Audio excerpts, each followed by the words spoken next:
The riddle that killed, Oedipus, the Sphinx, and the question worth dying for.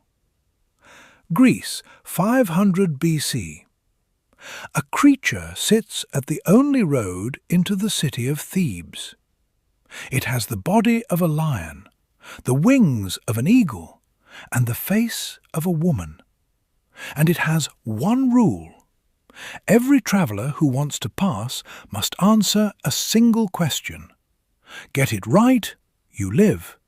Get it wrong, it eats you. According to documented ancient Greek historical and literary sources, including Hesiod and Sophocles, the people of Thebes genuinely believed this creature was real. Bones piled at the roadside. The city's bravest men had tried and failed. And then one stranger arrived who understood something everyone else had missed. The answer was not an animal, it was a mirror. Thebes, one of the great city-states of ancient Greece. A city with its own traditions, its own heroes, its own complex relationship with the gods, who the Greeks believed managed human affairs with the same mixture of logic and caprice that characterized the most powerful people on earth. In the 5th century BC, Thebes was a major political and military power.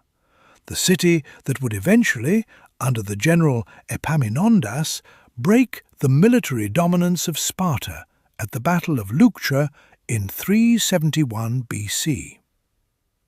But in the mythological time that Greek tragedy inhabits, a period the Greeks treated not as fiction, but as a different and more immediate relationship with the divine, Thebes was under a curse. The roads into the city were blocked. Trade had stopped. Travellers did not arrive. The young men who had gone out to investigate did not come back.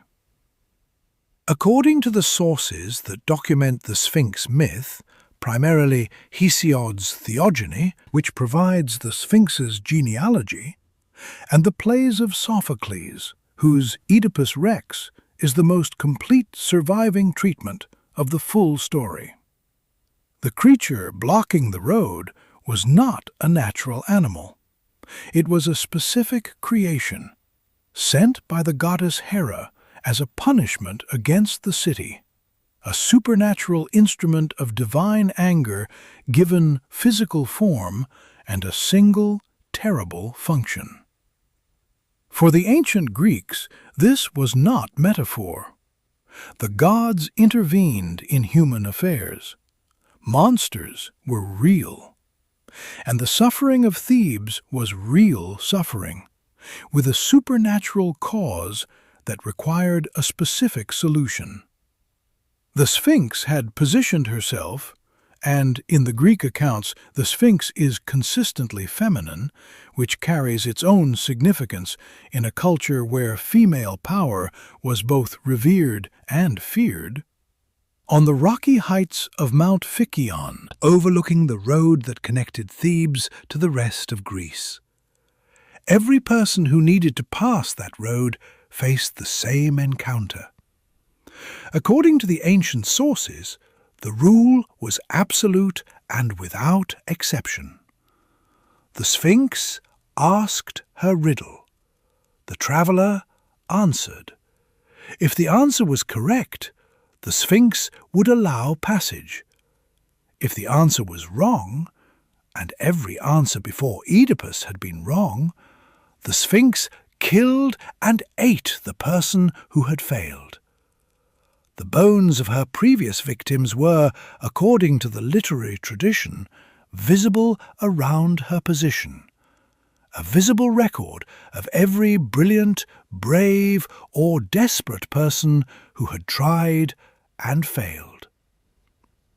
What makes the Sphinx's method philosophically interesting, and what the ancient Greeks clearly intended as significant, is the nature of the weapon she used. She did not kill with claws or fire or poison, though she had the physical capacity for all of these. She killed with a question. Strength, weapons, armor, numbers, none of these helped. The only thing that could defeat her was the right answer. And the right answer required a specific type of thinking. Abstract, self-referential, willing to see the human being as the subject of its own observation. In a culture that was simultaneously inventing democracy, philosophy and theatrical drama, all of which require the capacity to step outside oneself and examine human experience from a distance, the Sphinx was the ultimate gatekeeper. She was testing for exactly the kind of mind that Greek civilization was trying to cultivate. Oedipus did not come to Thebes looking for glory. He came to Thebes because he was running. According to the mythological tradition documented in Sophocles' Oedipus Rex, the play that Aristotle cited in his Poetics as the ideal example of tragic construction, Oedipus had received a prophecy from the oracle at Delphi. The oracle told him he would kill his father and marry his mother. Horrified, he fled from the city where he had grown up, determined to put as much distance as possible between himself and the people he believed were his parents. What he did not know, and what the audience of Sophocles' play knew from the beginning, which is what gives the tragedy its unbearable tension, was that the parents he was fleeing were his adoptive parents. His real parents were the king and queen of Thebes. He was running directly toward the fate he was trying to escape. But that reckoning comes later. At the moment he encounters the Sphinx, Oedipus is simply a traveller who needs to pass. And when he reaches the road to Thebes and finds the Sphinx waiting, he does something that every previous traveller had apparently failed to do. He does not panic. He looks at the creature, at the bones around her, at the impossible position he is in, and he thinks. According to the literary tradition, the courage required was not primarily physical, it was intellectual. The Sphinx had defeated warriors. She had killed men of considerable accomplishment. What she had not encountered before Oedipus was someone willing to think clearly under conditions designed specifically to prevent clear thinking. The riddle itself, as preserved in the ancient sources, is stated in various slightly different formulations across different Greek texts, but the core is consistent. According to the version documented in the mythological tradition, what walks on 4 legs in the morning, 2 legs at noon, and 3 legs in the evening? The surface level of the question seems to be asking about an animal, something that physically changes the number of its legs across the course of the day. And this is where the clever construction of the riddle does its work. The previous victims, presumably intelligent people since Thebes was a major city and would have sent its best minds to deal with the problem, had tried to think of animals that fit the description. Nothing fits. No creature physically walks on 4 legs, then 2, then 3 within a single day. The trap is the word morning, noon, and evening. They seem to describe a single day. They are actually describing a lifetime. The riddle is not about a day. It is about the arc of human existence from birth to death, described using the metaphor of a single day. The creature who walks on 4 legs in the morning is a baby, crawling. The creature who walks on 2 at noon is an adult, upright. The creature who walks on 3 in the evening is an old person using a staff or walking stick. The answer requires recognizing that the riddle is not about the external world at all. It is about the person being asked. The Sphinx is not asking about nature. She is asking, "Do you know what you are?" When Oedipus answers, "man," the response collapses an enormous amount of Greek philosophical thinking into a single syllable. The word in ancient Greek is anthropos, and the fact that the correct answer is the human being, not any external creature, is not a coincidence of puzzle design. It is the entire point. The inscription above the entrance to the oracle at Delphi, the most sacred site in the Greek religious world, where people travelled from across the Mediterranean to receive divine guidance, read, "Nothi seauton," know thyself. This was not motivational decoration. It was considered one of the foundational principles of Greek wisdom. The Delphic maxim meant that self-knowledge, clear, unsentimental, accurate understanding of what you actually are, was the beginning of wisdom and the prerequisite for living well. The Sphinx's riddle is a test of exactly this capacity.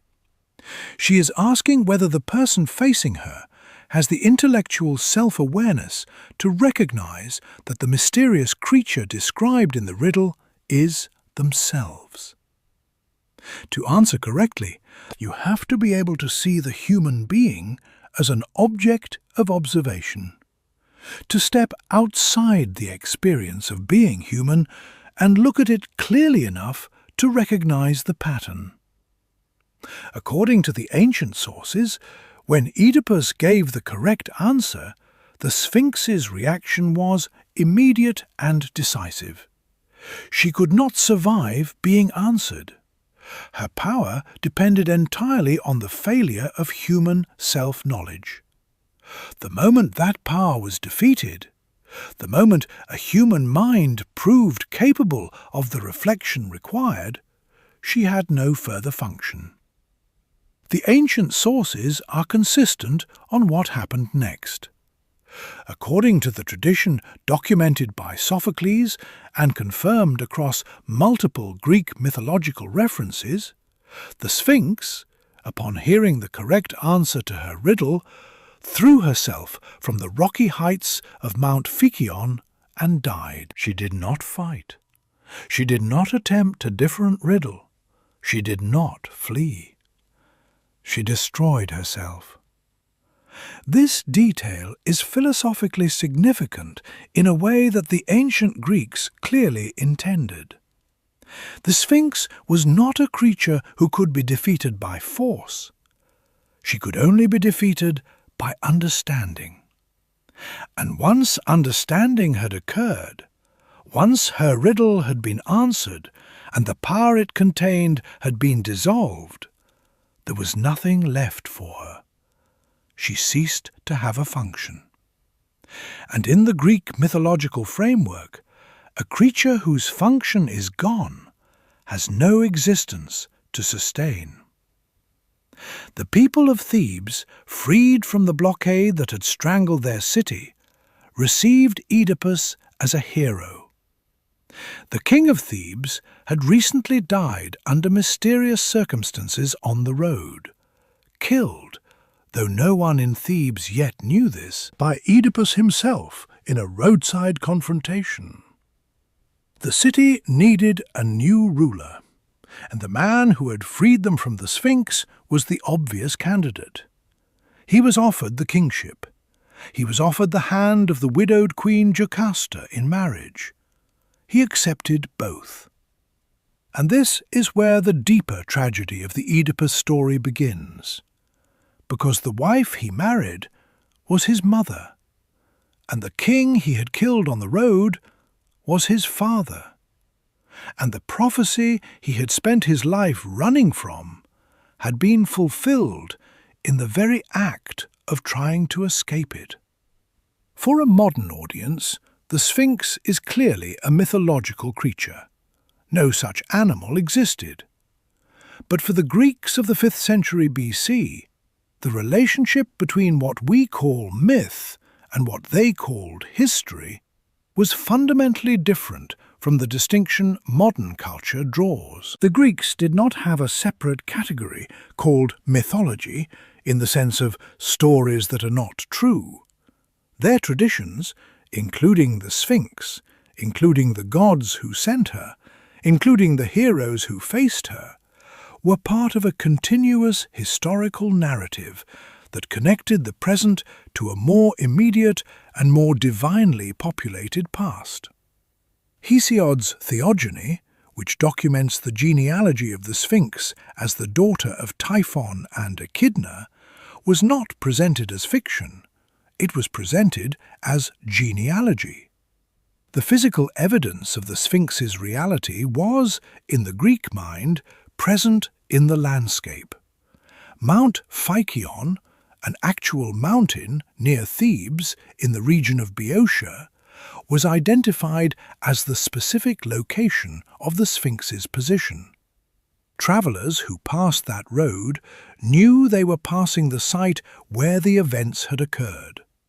The bones, presumably, were gone, but the location remained as confirmation. The use of Sphinx imagery in funerary contexts across the Greek world, Sphinx figures placed at grave sites as protectors of the dead, reflects the genuine religious seriousness with which the creature was treated. She was not a fairy tale monster. She was a guardian of thresholds, the boundary between the living city and the dangerous outside world, and the boundary between the living and the dead. The archaeological evidence for the Sphinx's place in Greek culture is extensive and spans the full period of Greek civilization. Among the most important physical evidence is the collection of Sphinx imagery found at Delphi, the site of the oracle, the holiest place in the Greek religious world. The Naxian Sphinx, a large marble sculpture of a winged sphinx mounted on a tall column, was dedicated at Delphi around 560 BC by the people of the island of Naxos. It stood at the most sacred site in Greece as a votive offering, a gift to the divine, which tells you immediately that the Sphinx was not considered a threatening or negative symbol in all contexts. On Greek pottery, the painted ceramic vessels that constitute the richest surviving visual record of Greek daily life and mythology, the confrontation between Oedipus and the Sphinx is one of the most frequently depicted mythological scenes of the classical period. Scholars have catalogued dozens of surviving examples, most dating from the 6th and 5th centuries BC. The standard composition shows Oedipus standing before the Sphinx, who is typically perched on a column or rock, with the moment of the riddle exchange captured in a pose of dialogue rather than combat. The geographical reality of Mount Phykion has been confirmed by classical archaeologists. The mountain exists near the ancient site of Thebes in Boeotia. While no physical evidence of bones or Sphinx habitation has been found, as would be expected given the mythological nature of the narrative, the landscape itself matches the ancient descriptions. The road approaches, the elevated position, the visibility of anyone approaching on the route from Corinth. The Sphinx's riddle is one of the oldest documented examples of a specific type of intellectual challenge that cognitive scientists today study under the category of insight problems. These are problems that cannot be solved by methodical analysis alone. They require a moment of restructuring, a sudden shift in how the problem is framed that produces the solution not through incremental steps, but through a qualitative change in perspective. The riddle's trap is a framing trap. It presents itself as a question about animals, about creatures with variable numbers of legs. And the solver's mind naturally works within that frame, searching through animals that might fit. No amount of knowledge about the animal kingdom produces the correct answer, because the answer is not in that category. The solution requires abandoning the frame entirely and recognizing that the question is about something different from what it appears to ask. Sigmund Freud, who named one of his most fundamental theoretical concepts the Oedipus complex, the idea that certain dynamics of parent-child psychological relationship are universal features of human development, chose the Oedipus story not arbitrarily, but because he saw in it a deep structure about self-knowledge and the resistance to it. The tragedy of Oedipus is that the man who answered the Sphinx's riddle, who demonstrated the capacity for profound self-reflection in the most extreme circumstances, was simultaneously completely unable to see the truth of his own life. He could answer the abstract question about what human beings are. He could not see what he himself was. That gap between intellectual self-knowledge and actual self-knowledge is the psychological core of the story, and it is as recognizable today as it was in Athens in 429 BC, when Sophocles first staged it. From a creature on a mountain road who killed travelers with a question, to a philosophical touchstone that Freud used to understand the human mind, to a story that is still being performed, analyzed, and debated 25 centuries after it was first written down. The Sphinx and her riddle have accumulated meaning across time in a way that very few stories manage. The reason, according to historians of classical antiquity and scholars of mythology, is that the riddle's answer hits something fundamental. The answer is human beings. We are the creature who changes form across a lifetime.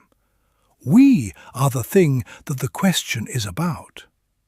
Every person who hears the riddle and works toward the answer is, in some sense, performing the same act of self-reflection that Oedipus performed on the road to Thebes, turning the mind back on itself, making the observer the observed.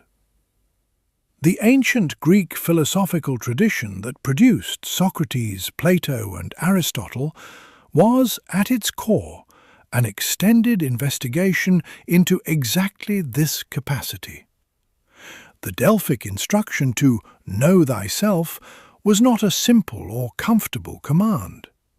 It meant looking clearly at what you actually are, not what you wish you were, not what convention says you should be, but what the honest examination of your own nature reveals.